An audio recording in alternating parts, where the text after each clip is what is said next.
My dear students and parents, this is Daniel and welcome back to our channel. Tamil Nadu medical கவுன்சிலிங்கில் second ரவுண்டுக்குரிய registration அப்படிங்கிறது போயிட்டுருக்கு. நீங்கள் இந்த second ரவுண்டில் பார்ட்டிசிபேட் பண்ணணும் அப்படின்னா இன்றைக்கி ஈவினிங்குள்ளே இந்த ரிஜிஸ்ட்ரேஷன் அப்படிங்கிறது பண்ணணும். இது தவிர தமிழ்நாட்டில் செகண்ட் ரவுண்டில் சாய்ஸ் ஃபில்லிங் அப்படிங்கிறது ரொம்ப முக்கியமான ஒரு விஷயம். ஸோ இந்த வீடியோவில் நம்ம என்ன பார்க்க போகிறோம்னு சொல்லி கேட்டிங்கன்னா, how to do choice filling for round 2 of Tamil Nadu medical counselling. Tamil Nadu second ரவுண்டுக்கு சாய்ஸ் ஃபில்லிங் எப்படி பண்ணுறது, இந்த சாய்ஸ் ஃபில்லிங்கில் நீங்கள் எடுக்கக்கூடிய முடிவுகள் உங்களை பெற்ற முடிவுகள் மட்டும் இல்லை, உங்களுக்கு பின்னாடி இருக்கக்கூடிய மாணவர்களுடைய நலன் சார்ந்த முடிவு அப்படிங்கிறத மனசில் வச்சுட்டு கொஞ்சம் நிதானமாக யோசித்து நீங்கள் சாய்ஸ் ஃபில்லிங் பண்ணணும் அப்படிங்கிறதுக்காக தான் இந்த வீடியோவை நம்ம வந்து போஸ்ட் பண்ணுறோம். இந்த வீடியோ கண்டிப்பாக உங்களுக்கு ஒரு கிளாரிட்டியை கொடுக்கும். ஸோ தட் நீங்களும் சந்தோஷமாக இருப்பீங்க, உங்களால் மற்ற மாணவர்களும் சந்தோஷமாக இருப்பாங்க. வீடியோவை ஸ்கிப் பண்ணாமல் ஃபுல்லாக பாருங்கள். ஒருவேளை ஃபர்ஸ்ட் டைம் நம்ம வீடியோவை பார்க்குறீங்க, இது வரைக்கும் நீங்கள் சேனலை சப்ஸ்கிரைப் பண்ணாமல் இருந்தீங்க அப்படின்னா கொஞ்சம் டைம் எடுத்து சப்ஸ்கிரைப் பட்டனை அமைச்சு வச்சுட்டு சப்ஸ்கிரைப் பண்ணி வச்சுக்கோங்க. அண்ட் வீடியோவை மறக்காமல் லைக் பண்ணிவிடுங்க. ஸோ ஃபர்ஸ்ட்டு தமிழ்நாடு மெடிக்கல் கவுன்சிலிங்கில் பார்ட்டிசிபேட் பண்ணக்கூடிய மாணவர்களை 2 கேட்டகரியாக பிரிக்கிறோம். ஃபர்ஸ்ட் கேட்டகரி யாருன்னு சொல்லி கேட்டிங்க அப்படின்னா, seat not allotted in round 1. First ரவுண்டில் எனக்கு சீட்டு கிடைக்கல அப்படின்னு இருக்கக்கூடிய மாணவர்கள் வந்து இந்த ஃபர்ஸ்ட் கேட்டகரியில் வராங்க. செகண்ட் கேட்டகரி யாருன்னு சொல்லி கேட்டிங்கன்னா, சீட்டு கிடச்சிருச்சு, சீட் அலாட்டட் இன் ரவுண்ட் 1. இந்த ஃபர்ஸ்ட் ரவுண்டில் எனக்கு சீட்டு கிடச்சிருச்சு, செகண்ட் ரவுண்டில் நான் ரீஅலாட்மெண்ட் போகிறேன். ஃபர்ஸ்ட் ரவுண்டில் சீட்டு கிடச்சது, அந்த காலேஜில் ஜாயின் பண்ணிவிட்டேன் அல்லது ஜாயின் பண்ணலை, இந்த 2 கேட்டகரியாக இந்த செகண்ட் இதை பிரிக்கலாம். ஒருவேளை ஜாயின் பண்ண மாணவர்கள் இந்த செகண்ட் கேட்டகரியில் வச்சுக்கிறோம். நான் ஜாயின் பண்ணலை சார், அந்த சீட்டை ஃப்ரீ எக்ஸிட் விட்டுட்டேன் அப்படின்னா இப்போ லிட்டரலாக உங்கள்கிட்ட எந்த சீட்டும் இல்லை. ஸோ நீங்களும் ஃபர்ஸ்ட் கேட்டகரி தான், seat not allotted in round 1 அப்படிங்கிற கேட்டகரியிலே நீங்களும் இருக்கலாம். இப்போ உங்கள் கையில் எம்பிபிஎஸ்ஸோ பிடிஎஸ்ஸோ சீட்டு இல்லை அப்படின்னா, நீங்கள் எந்த விதமான கோர்ஸ்லேயும் ஜாயின் பண்ணலை அப்படின்னா, தென் நீங்கள் எத்தனை கல்லூரிகளை ஆட் பண்ணலாம் அப்படின்னா, ஆல் த காலேஜஸ் நீங்கள் வந்து ஆட் பண்ணிக்க முடியும். You can add all the colleges. ஏன்னா செகண்ட் ரவுண்டில் சீட் வந்து கம்மியாக தான் இருக்குது. ஓகே, 1000 சீட் இருக்குது சார், அப்போ வந்து கம்மின்னு சொல்கிறீங்களே அப்படின்னா அது வந்து கம்மி தான் ஆக்சுவலாக. ஏன்னா பர்சன்டேஜ் வைஸ் பார்த்தீங்க அப்படின்னா ஃபர்ஸ்ட் ரவுண்டில் நிறைய சீட் அதை விட ஜாஸ்தியாக இருந்துச்சு, செகண்ட் ரவுண்டுக்கு வரும்போது கொஞ்சம் கம்மியாக தான் இருக்குல்ல. கவர்மெண்ட் காலேஜஸில் 70 சீட்டு தான், 77 சீட்டு தான். அதே இது பார்த்தீங்கன்னா கவர்மெண்ட் கோட்டா சீட்டுன்னு பிரிச்சிங்கன்னா அங்கே கம்மியான சீட்டு தான். மேனேஜ்மெண்ட் கோட்டாவில் தான் நிறைய சீட் இருக்குது. என்ஆர்ஐ லேப்ஸில் தான் நிறைய சீட் அப்படிங்கிறது வருது. என்ஆர்ஐ லேப்ஸில் தான் நிறைய சீட் அப்படிங்கிறது இருக்குது. பிடிஎஸில் நிறைய சீட் இருக்குது. ஸோ அப்போது இந்த சீட்டு கம்மியாக இருக்கிறதுனால நீங்கள் ஃபர்ஸ்ட் செகண்ட் ரவுண்டில் சீட்டு வேணும்னா உங்களுக்கு பிடித்த எல்லா கல்லூரிகளையும் நீங்கள் தாராளமாக ஆட் பண்ணலாம். இப்போ சீட்டு கிடச்சிருச்சு சார், நான் ஜாயின் பண்ணிட்டேன், இந்த காலேஜில் இருந்து பெட்டர் இன்ஸ்டிடியூஷன் நான் போகணும்னு நினைக்கிறேன் அப்படின்னு நினைக்கக்கூடிய மாணவர்களாக நீங்கள் இருந்தீங்க அப்படின்னா, what you should do is you should add only the preferred colleges. உங்களுக்கு பிடித்த கல்லூரிகளை மட்டும்தான் நீங்கள் என்ன பண்ணணும் அப்படின்னா சாய்ஸ் ஃபில்லிங் அப்படிங்கிறது பண்ணணும். உங்களுக்கு பிடித்த கல்லூரிகள் அப்படின்னா உதாரணத்துக்கு நான் சொல்கிறேன்னே, இப்போ வந்து நீங்கள் வந்து ஃபார் எக்ஸாம்பிள் உங்களுக்கு நந்தா மெடிக்கல் காலேஜ் கிடச்சிருக்குன்னு வச்சுக்கோங்களேன். நான் ரேண்டமாக சொல்கிறேன், நீங்கள் புரிஞ்சுக்கணும் அப்படிங்கிறதுக்காக. உங்களுக்கு வந்து நந்தா மெடிக்கல் காலேஜ் கிடச்சிருக்கு. ஸோ இந்த நந்தா மெடிக்கல் காலேஜை விட நீங்கள் பெட்டர்னு எந்தெந்த கல்லூரிகளாக நினைக்கிறீங்களோ அந்த கல்லூரிகளை மட்டும் நீங்கள் ஆட் பண்ணுங்கள். இங்கே வந்து எந்த விதமான ரெஸ்ட்ரிக்ஷன்ஸும் இல்லை, நீங்கள் 10 காலேஜ் தான் போடணும், ஒரு காலேஜ் தான் போடணும், இல்லை 37 காலேஜும் நீங்கள் போடணும் அப்படிங்கிற மாதிரி எந்த ரெஸ்ட்ரிக்ஷன்ஸும் கிடையாது. உங்களுக்கு பிடித்த கல்லூரிகள் எத்தனையோ அத்தனையும் நீங்கள் போடலாம். இந்த இதில் நீங்கள் புரிஞ்சுக்கணுங்கிறதுக்காக, இந்த மாணவர் சென்னையை சார்ந்த மாணவர், அவருக்கான நந்தா கிடச்சிருச்சு. He is not interested in Nanda, ஆனால் வந்து he is okay in Nanda, அதனால தான் ஜாயின் பண்ணியிருக்காரு. பட் இதை விட பெட்டரான இன்ஸ்டியூஷன் ஏதாவது கிடச்சதுன்னா நான் அங்கே சேர்ந்துக்கலாம்னு நினைக்கிறேன், அவருக்கு கன்வீனியண்ட்டாக கம்ஃபர்டபுளான காலேஜ் ஏதாவது கிடச்சதுன்னா அங்கே சேர்ந்துக்கலாம்னு நினைக்கிறேன் அப்படின்னு சொல்லி நினைக்கிறார். இப்போ நந்தா உங்களுக்கு தெரியும், க்ளோசிங் மார்க் என்ன அப்படிங்கிறது உங்களுக்கு தெரியும். ஸோ அப்போ அதனுடைய ரேஞ்சை வச்சு பார்க்கும்போது ப்ரிஃபரன்ஸுங்கிறது எல்லாத்துக்கும் மாறுபடும்ல. இப்போ சென்னை பேஸ்டு ஸ்டூடெண்ட்டாக இருந்தால் சென்னையில் உள்ள காலேஜஸ் கிடச்சா நல்லாயிருக்கும்னு நினைப்பாங்க. இப்போ சென்னை பேஸ்டு காலேஜஸ் அப்படின்னா இது வந்து கவர்மெண்ட் கோட்டாவில் கிடச்சிருக்குன்னு வச்சுக்கோங்களேன். கவர்மெண்ட் கோட்டான்னு போட்டால் நீங்கள் வந்து முத்துக்குமரன் போடலாம், அல்லது வந்து நீங்கள் என்ன போடலாம் அப்படின்னா மாதா போடலாம். அண்ட் தென் பார்த்தீங்க அப்படின்னா நீங்கள் வந்து இந்திரா போடலாம்.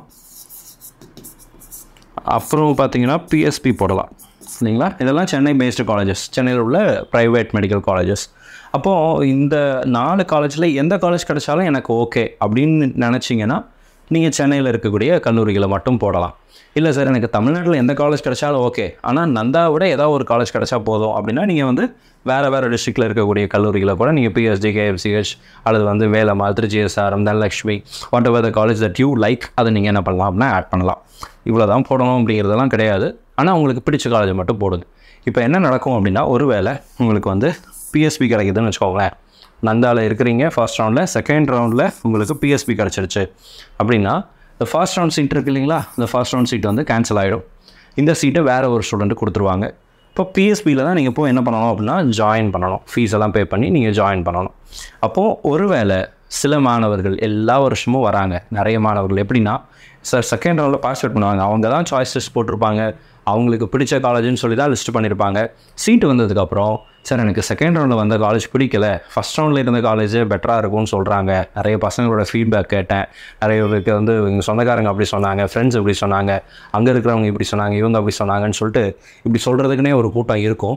ஸோ அதையும் மீறி இவங்களா ஒரு கற்பனையும் வளர்த்துக்கிட்டு என்ன சொல்லிடுவாங்க அப்படின்னா பிஎஸ்பி வேண்டாம்னு நினைக்கிறேன் சார், நந்தாலேயே படிக்க முடியுமா, அது எதாவது பண்ணலாமா அப்படின்னு சொல்லி கேட்பாங்க. அல்லது தேர்ட் ரவுண்டில் நந்தா போட்டு நந்தா எடுக்கலாமா அப்படின்லாம் கேட்பாங்க. நான் நிறைய மாணவர்களை பார்த்துருக்குறேன், நேரடியாக நம்ம கூட பேசிட்டு இருக்கிறாங்க, லிட்டராக நம்ம பார்த்துருக்குறோம்.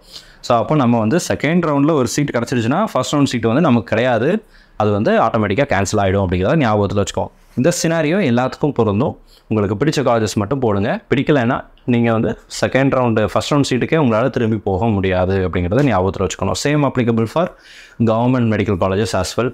நீங்கள் ஒரு வேளை நீல்கிரிஸில் இருக்கிறீங்கன்னு வச்சுக்கோங்களேன், நீல்கிரிஸ்லேருந்து நீங்கள் மேபி நீங்கள் ரிமைனிங் 36 கவர்மெண்ட் மெடிக்கல் காலேஜில் எந்த காலேஜ் கிடைச்சாலும் எனக்கு ஓகே சார் நான் போய்க்கிறேன் அப்படின்னு நினச்சிங்க அப்படின்னா 36ஐயும் போடுங்க.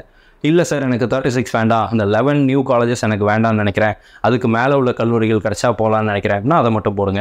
இல்லை சார் எனக்கு டாப் 10 கவர்மெண்ட் காலேஜில் கிடச்சா மட்டும்தான் ஓகே, அதை மட்டும் தான் போடலான்னு இருக்கேன் அப்படின்னா அதை போடுங்க. இல்லை சார் என்னுடைய நேட்டிவ் டிஸ்ட்ரிக்டில் இருக்கிற ஒரு பர்டிகுலர், நான் ஈரோடு சேர்ந்த மாணவர்கள் கிடச்சா அந்த காலேஜ் கிடச்சா போதும்னு நினைக்கிறீங்க அப்படின்னா அதை போடுங்க. நான் கோயம்புத்தூரில் இருக்கிற காலேஜஸ் வேணும்னு நினச்சிங்கன்னா அதை மட்டும் போடுங்க. So it depends on individual interest. ஆனால் இப்போ நீங்கள் ஒரு வேளை பிஎஸ்பியோ அல்லது வேறு ஏதோ ஒரு காலேஜ் கிடச்சி அந்த காலேஜ் நீங்கள் வேண்டான்னு சொன்னீங்கன்னா அதனால் உங்களுக்கு எந்த விதமான பாதிப்பும் இருக்காது. நீங்கள் தேர்ட் ரவுண்டுக்கு போவீங்க, சீட்டு கிடச்சா சேர போகிறீங்க அல்லது ரிப்பீட் பண்ணுவீங்க, அது உங்களுடைய சாய்ஸு. ஆனால் இந்த பிஎஸ்பியில் சீட்டு கிடச்சா போதும் அப்படின்னு வெயிட் பண்ணிகிட்டு இருப்பாங்கல்ல ஒரு ஃபேமிலி, அந்த ஃபேமிலியோட சந்தோஷத்தையும் நீங்கள் என்ன பண்ணிடுறீங்கன்னா சிதைச்சிடுறீங்க, அவங்களுடைய சந்தோஷத்தையும் கெடுத்துக்கிறோம் அப்படிங்கிறத மனசில் வச்சுக்கணும். சில விஷயங்களை நம்ம கொஞ்சம் கடினமான வார்த்தைகளை உபயோகப்படுத்த வேண்டிய சூழ்நிலை அப்படிங்கிறது இருக்குது, அதனால் யூஸ் பண்ணுறேன். இந்த பிஎஸ்பி கிடச்சா போதும், அல்லது இந்திரா கிடச்சா போதும், மாதா கிடச்சா போதும், முத்துக்குமரன் கிடச்சா போதும் அப்படின்னு வெயிட் பண்ணிட்டு இருக்கக்கூடிய ஆயிரக்கணக்கான மாணவர்கள் தமிழ்நாட்டில் செகண்ட் ரவுண்டில் வராங்க. சீட்டே கிடைக்கல ஃபஸ்ட் ரவுண்டில், இப்போவாது கிடச்சிடாதா அப்படின்னு ஏக்கத்தோடு இருக்கக்கூடிய மாணவர்கள், அவருடைய குடும்பங்கள், அவருடைய உறவினர்கள், ஒரு பெரிய ஃபேமிலியே இருக்குது, ஒரு பெரிய ஃபேமிலி ட்ரீயே வெயிட் பண்ணிகிட்டு இருப்பாங்க. நீங்கள் வேணான்னு சொல்லிட்டு போனீங்கன்னா, ஃப்ரீ எக்ஸிட் விட்டுட்டு போனீங்க, செகண்ட் ரவுண்டில் ஃப்ரீ எக்ஸிட் விட்டுட்டு போனீங்க அப்படின்னா தென் அது உங்களை பாதிக்குதோ இல்லையோ, உங்களுக்கு பின்னாடி சீட்டு வந்துடாதா அப்படின்னு வெயிட் பண்ணிகிட்டு இருக்கிற ஒரு மாணவரை கட்டாயம் பாதிக்கும். நீங்கள் ஒரு வேளை இந்த பிஎஸ்பியை செகண்ட் ரவுண்டில் ஆட் பண்ணாமல் வச்சுருந்தீங்கன்னு வச்சுக்கோங்க, இந்த பிஎஸ்பி வேறு யாராவது போட்டிருப்பாங்கல்ல, அல்லது முத்துக்குமரன் நீங்கள் ஆட் பண்ண வச்சுருந்தீங்கன்னா முத்துக்குமரன் வேறு யாராவது சாய்ஸ் லிஸ்ட் ஆட் பண்ணியிருப்பாங்கல்ல, அவங்களுக்கு கிடச்சிருக்கும் தானே. ஸோ அவங்களுடைய வாய்ப்பையும் நீங்கள் என்ன பண்ணிடுறீங்க அப்படின்னா கெடுத்துடுறீங்க அப்படிங்கிறத ஞாபகத்தில் வச்சுட்டு அதுக்கு தகுந்த மாதிரியான முடிவுகளை அப்படிங்கிறது எடுக்கணும். ஸோ இந்த வீடியோ உங்களுக்கு ஒரு கிளாரிட்டி கொடுத்துருவோம்னு நினைக்கிறேன், உங்களுக்கு ஒரு புரிதல் வந்திருக்கும்னு நினைக்கிறேன். இது தவிர உங்களுக்கு ஏதாவது கேள்விகளோ சந்தேகங்களோ இருந்துச்சு அப்படின்னா கீழே கமெண்ட் செக்ஷனில் டைப் பண்ணுங்கள். மாணவர்கள் பெற்றோர்கள்கிட்ட நம்ம வைக்கிற 2 முக்கியமான ஒரு கோரிக்கைகள் அப்படிங்கிறது இருக்குது. There are 2 requests from my side to all the parents and students.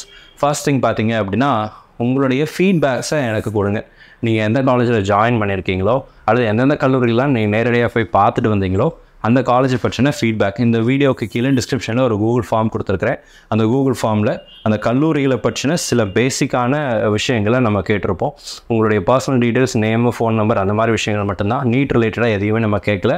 NEET ஸ்கோரை தவிர நீட் ரோல் நம்பர் வேண்டாம், நீட் அப்ளிகேஷன் நம்பர் வேண்டாம், உங்களுடைய எம்பிபிஎஸ்னுடைய அப்ளிகேஷன் நம்பர் எதுவும், உங்களுடைய பர்சனல் ஐடென்டிட்டியே எனக்கு தேவை கிடையாது. ஆனால் நீங்கள் ஸ்டூடெண்ட் தான் அப்படிங்கிறத இது பண்ணுறதுக்காக உங்களுடைய பேர், அப்பாவோட பேர், உங்களுடைய வாட்ஸ்அப் நம்பர் மட்டும் நம்ம கலெக்ட் பண்ணுறோம். You have been allotted a seat in government medical, dental, private universities, deemed universities. எனக்கு சீட்டே கிடைக்கல அப்படின்னா கூட நீங்கள் என்ன பண்ணலாம் அப்படின்னா ஃபில் பண்ணலாம். சரிங்களா? ஸோ இந்த டேட்டாவை நம்ம எதெல்லாம் கொடுத்துருக்கோம்னு சொல்லி பாருங்களேன்.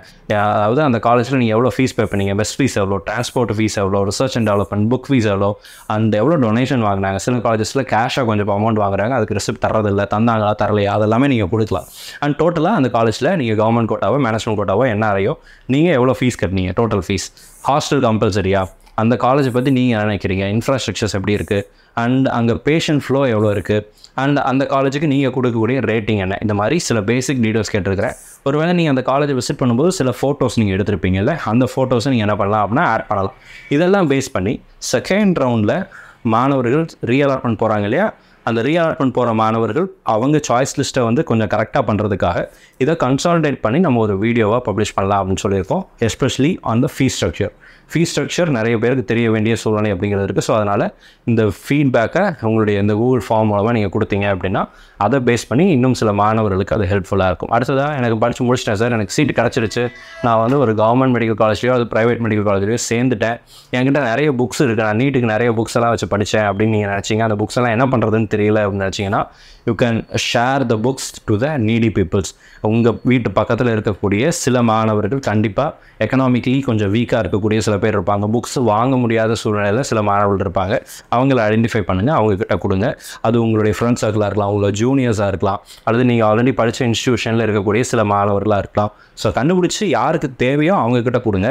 ஸோ அது வந்து ரொம்ப ஈஸியாக இருக்கும்னு நினைக்கிறேன். ஒருவேளை அப்படி யாரையும் என்னால் ஐடென்டிஃபை பண்ண முடியல, ஆனால் என்கிட்ட நிறைய புக்ஸ் இருக்குது அப்படின்னா you can also send it to Misba Career Academy. நம்மளுடைய ஆஃபீஸ் அட்ரஸ் வந்து பார்த்தீங்க அப்படின்னா Misba Career Academy, number 1 Kasturiba Street, Old Sathy Road, Ganapathy, Coimbatore, Tamil Nadu. நீங்கள் ஏதோ ஒரு கொரியரில் போட்டு விட்டுட்டு இந்த கொரியர்னுடைய ரெசிப்டை இந்த வாட்ஸ்அப் நம்பருக்கு மட்டும் எனக்கு அனுப்பிச்சி விடுங்க. நம்ம ஆஃபீஸ்லேருந்து அதை ட்ராக் பண்ணி அதை கலெக்ட் பண்ணிடுவாங்க. கவர்மெண்ட் ஸ்கூலில் படிக்கக்கூடிய மாணவர்கள், சிங்கிள் பேரண்ட்டாக இருக்கக்கூடிய மாணவர்கள், எக்கனாமிக்கலி என்னால் நிறைய புக்ஸ் எல்லாம் வாங்க முடியாது, ஆனால் நான் எம்பிபிஎஸ் படிக்கணும்னு ஆசைப்பட்றேன், நான் ஏதாவது மெட்டீரியல்ஸ் யூஸ் பண்ணி எனக்கு மெட்டீரியல்ஸ் கிடச்சா போதும் அப்படின்னு இருக்கக்கூடிய சில மாணவர்கள் இருக்கிறாங்க.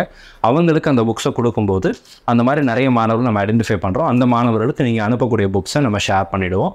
அண்ட் எத்தனை மாணவர்கள் உங்கள் புக்ஸ் மூலம் பயன்பட்டு மெடிக்கல் காலேஜஸ்க்கு போகிறாங்கங்கிற வரைக்கும் அதனுடைய டீட்டெயில்ஸை உங்கள்கிட்ட அப்டேட் பண்ணுறோம், வீடியோவில் நான் போஸ்ட் பண்ணுறேன். ஸோ ஒரு வேளை நீங்கள் உங்களால் ஐடென்டிஃபை பண்ண முடியல அப்படின்னா கன்சிடர் டு அஸ், இல்லை உங்கள் வீட்டு பக்கத்தில் நிறைய பேர் இருக்கிறாங்க அப்படின்னா அவங்ககிட்ட நீங்கள் தாராளமாக கொடுக்கலாம். ஸோ இந்த வீடியோ உங்களுக்கு யூஸ்ஃபுல்லாக இருக்கும்னு நினைக்கிறேன், ஒரு கிளாரிட்டி கொடுத்துருக்கும்னு நினைக்கிறேன்.